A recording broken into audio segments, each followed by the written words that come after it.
alumnes de l'IES i Uniperserra informa. Des de l'Assemblea de Professors i Alumnes de l'IES i Uniperserra ens posem en contacte amb vosaltres per informar-vos que en resposta a les mesures aprovades del Govern de les Illes Balears i que afecten el futur de l'educació pública, hem acordat dur a terme una tancada dins l'institut demà dijous 21 de juny a partir de les 19 hores fins divendres de l'acte.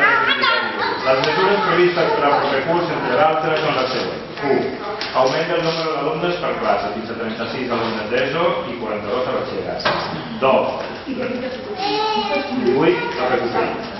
2. Reducció de la plantilla de professorat. L'eliminació de 600 professors arreu de les Illes Balears afectarà els programes d'ajuda i reforç dels alumnes i tindrà com a conseqüència la supressió del suport a algunes classes i la gestió personalitzada d'aquells alumnes